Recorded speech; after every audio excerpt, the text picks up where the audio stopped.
Wow, May came quick, and what do you know? There's 15 new mobile games releasing this month. Let me take you through all of them, give you a little breakdown so you know which ones are good and which ones maybe you should avoid. Farming Simulator 2026 Mobile. This is the latest entry in a long-running farm sim franchise which brings a deeply immersive agriculture experience to mobile. You'll manage your own farm across large open maps, growing crops, raising livestock, and operating over 120 real-world machines from brands like John Deere and Fred. The gameplay blends relaxing, slow-paced farming with more structured objectives thanks to the new optimal challenge system. Visually, the game leans into realism with detailed machinery and changing seasonal environments, while the sound design, engines hum, environmental ambience adds to its authenticity. It's primarily a single-player offline experience, making it perfect for chill sessions, but the depth of the production chains and logistics gives it a surprising long-term engagement. Next up, we have a casual one, and it's called Pond Pals. This is a cozy, casual life simulator style game centered around building and managing a vibrant pond ecosystem filled with adorable creatures. Gameplay revolves around collecting fish,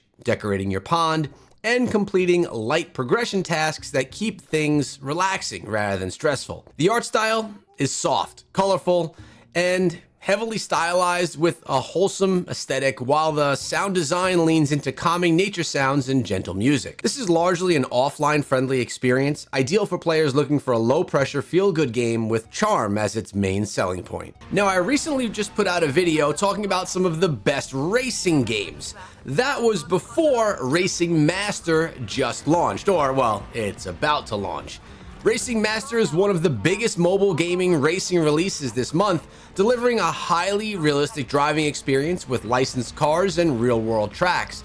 The gameplay focuses on precision driving, turning your vehicles and competing in real-time multiplayer races against other players. Graphically, this one's pushing near console quality with detailed car models and dynamic lighting, while the sound design stands out as authentic engine audio.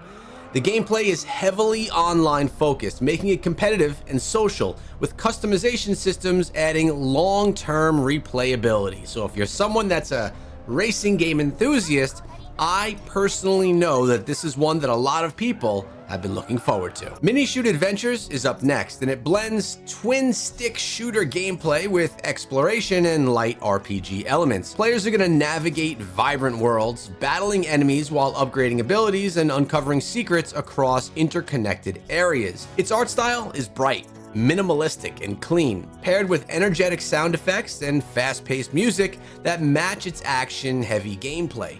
Mostly offline, it feels like a premium indie experience that rewards exploration and skill rather than simply grinding. Dragonfall Kingdom is a fantasy strategy RPG where players build a kingdom, recruit heroes, and engage in tactical battles. Expect a mix of base building, resource management, and real-time or turn-based combat, depending on the mode. The visuals lean high into high fantasy aesthetics, with dragons, castles, and flashy spell effects, while the sound design emphasizes epic orchestra tones. It's likely online focused with guild systems and PvP elements, making it ideal for players who enjoy long-term progression and social gameplay. Bufo Jump is a quirky arcade platformer where you control a frog-like character jumping through increasingly challenging levels. The gameplay is simple but addictive, focusing on timing, reflexes, and precision. Its cartoonish art style and playful animations make it instantly appealing, while the sound design uses upbeat, bouncy audio cues. It's also perfect for quick sessions and likely offline friendly, making it a great pick up and play title.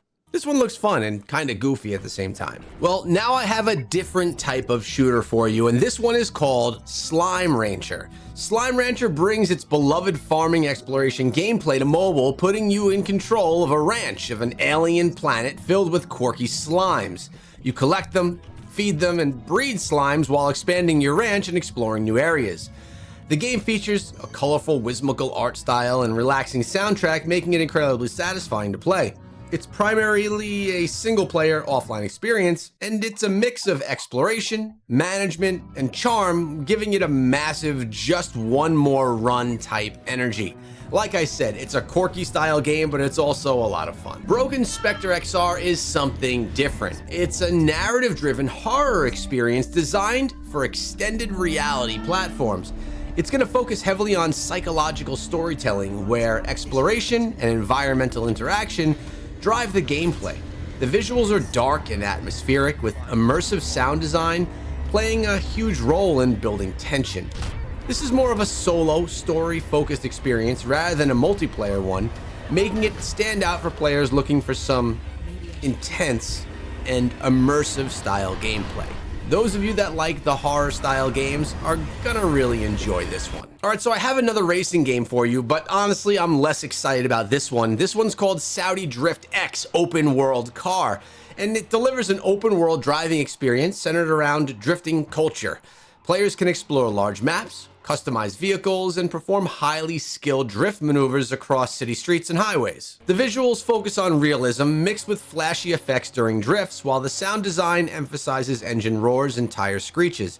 I will say this game just does not look as good as the one that was earlier on the list. You didn't skip that one, right? Saudi Drift includes both offline free roam and online multiplayer modes, appealing to both casual and competitive players. Now, I'm not into puzzle games, but I think that this one, the art style is actually really nice. It has that whimsical paired with subtle atmospheric sound design, so it looks cool and it sounds really calming as well.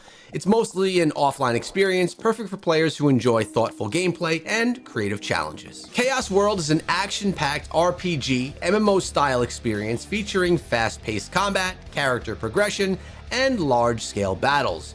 Players can explore extensive worlds, complete quests, and engage in PvP or co-op modes. The visuals are flashy and effects heavy, with dramatic sound design to match the combat intensity. It leans heavily into online play, making it ideal for players who are enjoying grinding, competition, and social gameplay loops. Riot Ball is an arcade-style sports action hybrid where players compete in chaotic physics-based matches. The gameplay focuses on fast reflexes, unpredictable ball movement, and competitive mechanics. The art style is vibrant and energetic, with punchy sound effects that enhance the action. It likely includes both offline modes and online multiplayer, making it accessible but also competitive. Let's be honest, we're basically looking at Ultimate Handball right here, which is a game that I personally remember from PE class and enjoyed quite a bit.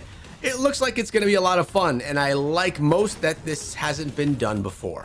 Now let me introduce you to Sea of Stars, and this one seems awesome, but it's worth noting it does have a $10 price tag. This one brings its critically acclaimed retro-inspired RPG experience onto mobile. That's right, guys, this has been on other platforms before.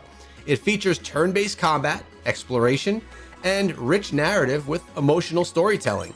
The pixel art, for those of you that like that kind of artwork, is actually pretty good, with detailed environments and fluid animations, while the soundtrack is one of its most standout features. It's primarily a single-player offline experience, perfect for players who want a deep, story-driven adventure.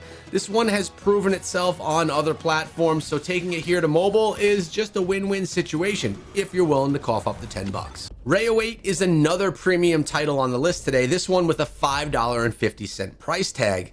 And it's a narrative-driven, science fiction, emotional adventure game focused on storytelling and exploration. Players uncover the story through dialogue, environmental clues, and decision-making. The visuals are often minimalistic or stylized, paired with atmospheric music that enhances immersion. This is mostly an offline, storytelling type game, one that's appealing to players who enjoy slower, thoughtful experiences. There are going to be puzzles inside of this one that frustrate you, that you need to do over and over again. So if you're into that type of gameplay, this is one that you'd probably enjoy, as well as if you like the aesthetic. And now we have Control, the Ultimate Edition. This one's going to bring award-winning action-adventure game that we already know from other platforms onto mobile, featuring telekinetic combat, exploration, and mysterious narrative set in a shifting supernatural world. The visuals here, they're highly detailed and cinematic, putting a strain on the mobile hardware, but yours will probably be fine. While the sound design and voice acting is top tier. It's primarily a single-player experience, delivering a fun, console-quality game on mobile with a deep gameplay system and a gripping story. Now, of course, I have to share with you my two favorites from the list, the two that I'm most excited about, and one of those is Sea of Stars. I think that this game actually looks really cool, and it has already been proven on other platforms. I think it's one that I would probably enjoy, even though it has a $10 price tag on it. I think it's one that you'd like as well. And the second is Racing Master. Now, I'm not big into racing games, but this one definitely does look good. The visuals, the gameplay, the entire experience is one that I already know the community is looking forward to. How do I know? Because you guys tell me in the comments, and because I read those. I know, crazy concept, but that's what we had to look forward to in May. Hope you guys enjoyed the list. Subscribe to the channel and come back for the next one.